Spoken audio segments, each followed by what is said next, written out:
All right. So this is part three of the kinetics lecture. In part three, we're only going to cover 10 slides. We're going to go 32 to 42, and I will finish up the last 15 or 20 slides in the last video on molecularity. So if you're looking for molecularity, that would be video number 4. We're going to touch again on some of the factors that affect the reaction rate. We're going to look at another another equation, and we're going to talk about transition states. So let's jump right in. So remember, there are 4 factors that are going to affect our reaction rate. They are the temperature, the frequency of collisions, the orientation of the molecules, and the energy needed for the reaction to take place, which we know is called the activation energy.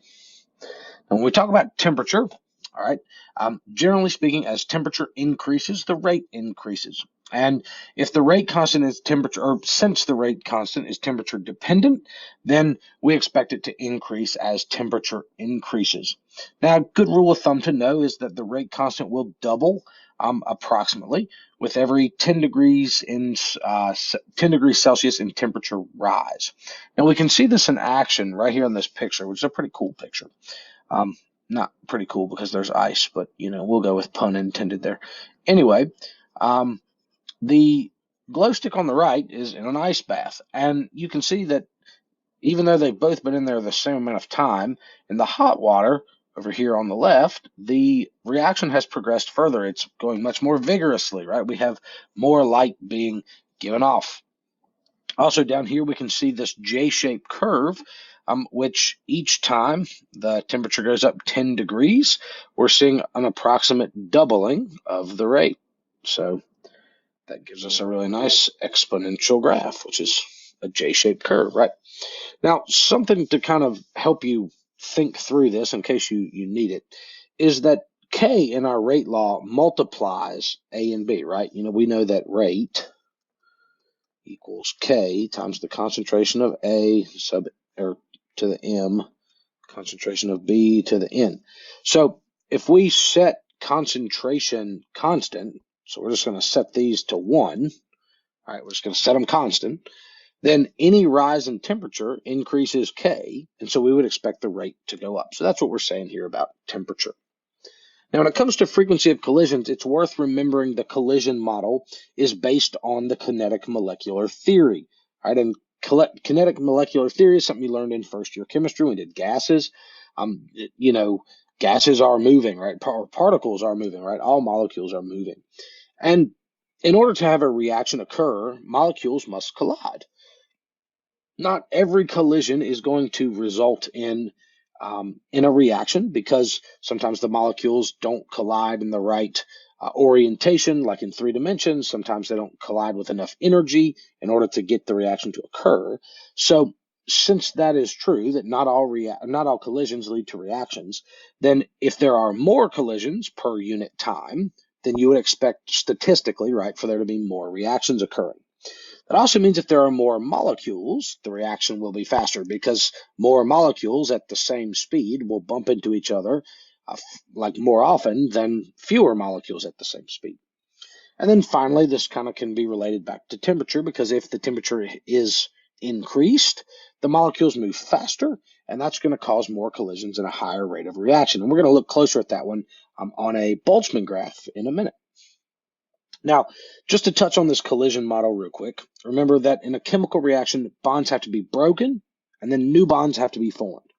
In order to get that to happen, molecules have to collide, but they have to collide with the right orientation. I know I've said that like 6 times. It's because it's important that we understand it. So molecules can collide without forming a product. You see that right here in the second picture. We have an oxygen symbolized by that green, and then I don't know what this is.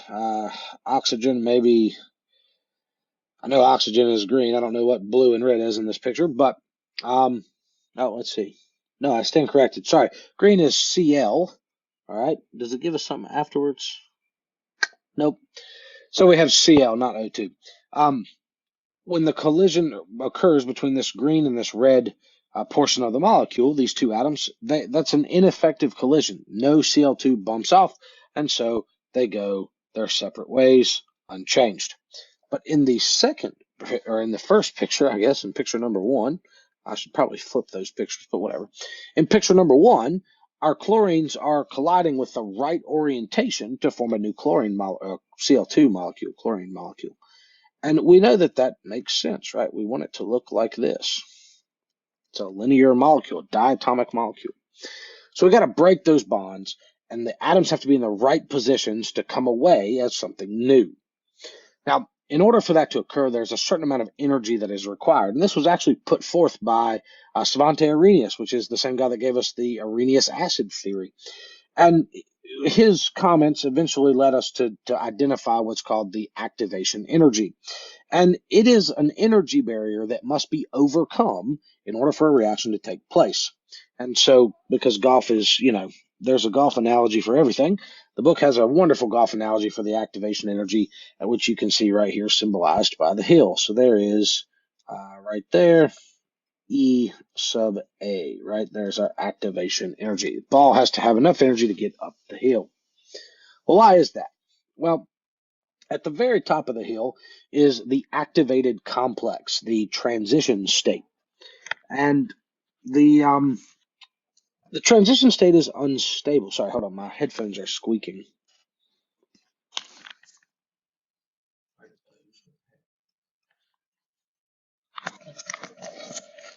I don't know. Okay, anyway, at the top of the hill is the potential energy of the transition, or the transition state, right, which is also called the activated complex. And in order to kind of get up over that transition state, you have to have enough energy to get past it. But you may not be thinking, you might be wondering, what is an example of that? What's that look like? Well, I'm glad you asked. Let me show you. So how do we move from A to B here? All right, what has to physically happen in order for that to work, in order for this flip to occur? So I'm going to draw a little picture for you here. And this is what a transition state is. A transition state is something that you should first of all realize you will never, ever, ever isolate in reality, which is fun to think about. And that little dashed line right there means absolutely nothing in the form of bonds. We're going to put carbon right there. And we're going to put nitrogen right there. And we're going to close this in. And we know that this is going that way. This is going that way. So what have I drawn here? What nonsense is this, right? I just said you'll never be able to isolate this thing in reality. Well, this is a transition state. This is the activated complex. And we know that every molecule carries with it a certain amount of instability, right? And that instability can be graphed on a potential energy graph. So if we look at the activation energy that's required here, there's a reason that the hill goes up. So we have the reactants, we have the products, and remember this is potential energy, okay? And we know that that distance right there is E sub A. And that is the activated complex, all right? Now, again, you cannot isolate an activated complex. You cannot isolate a transition state because it's the thing that has to be moved past. You can't freeze it right there. And so as we look at it on this next slide, all right, we see that the molecule is bending as it climbs this hill. All right, we're starting to bend. And at the very top of the hill, we have this transition state. And then once we get there, right, we've passed that point of no return, the carbon can go ahead and flip down, the nitrogen can go ahead and flip up. And so our bond has formed, right, because initially these little dots, this is not a bond.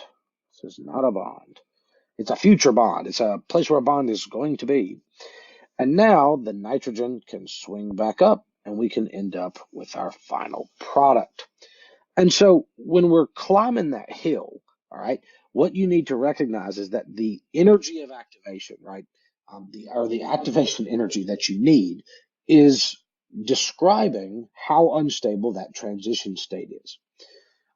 If you have a reaction that moves forward and results in a product that has a lower potential energy than your products, well, then you have released some energy, right? You may be exothermic.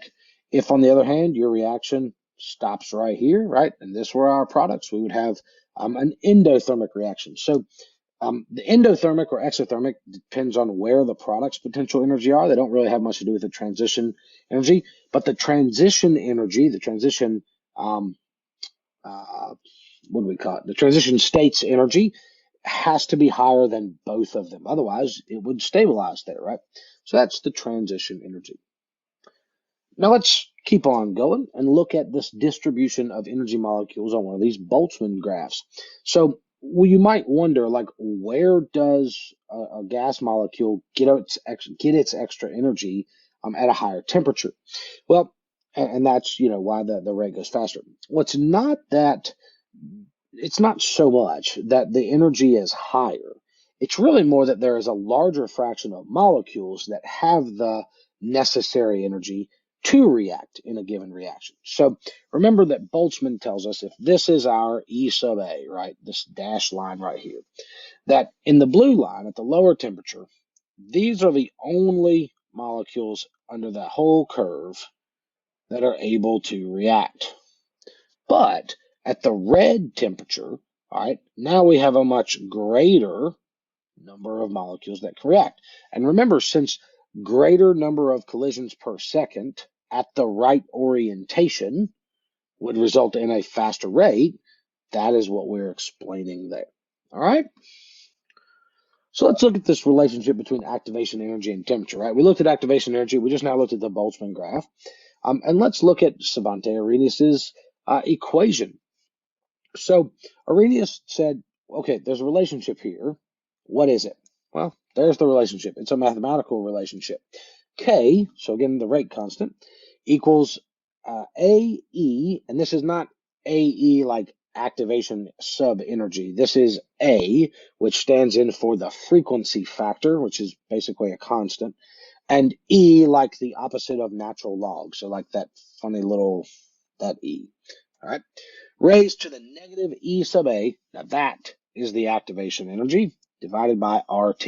I don't like the way the book writes it. I like to write it like this. K equals A E negative E sub A over RT. I think that makes more sense. But anyway, you can look at it like it is in the book.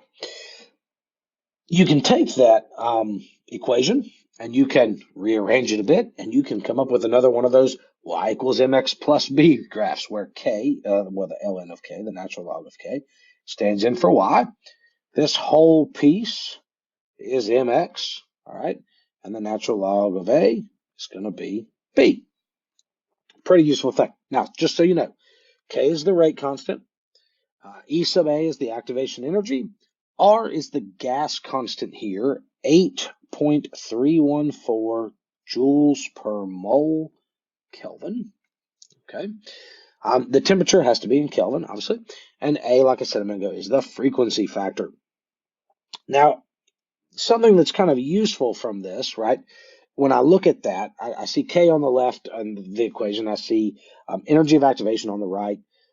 Same thing down there when I change it up to go for the y equals mx plus b form. And what I can pull from this is that as the E sub A increases, then K is going to decrease.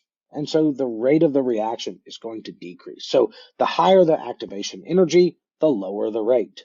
Some reactions, their activation energy is so high, the rate is essentially zero. And without a catalyst, that rate would not occur. A great example of that are some of the reactions that occur in the human body. If we did not have catalysts, we would not be able to fulfill the requirements of our metabolism because some of the reactions we rely on would not start.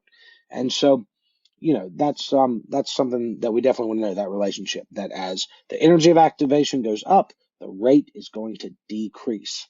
Now, in the bottom right, I've taken our logarithm rules and I've rearranged that equation in order to give you something to use in case you have two different temperatures. So this is what you use if you have two different temperatures. All right, so write that equation down on a note card and just keep it close hand. And these two, they go together. All right, they've just been rearranged.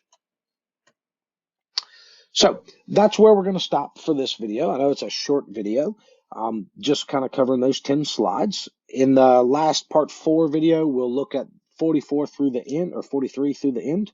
But if you have any questions on this, let me know, and I'll be glad to give you guys a hand.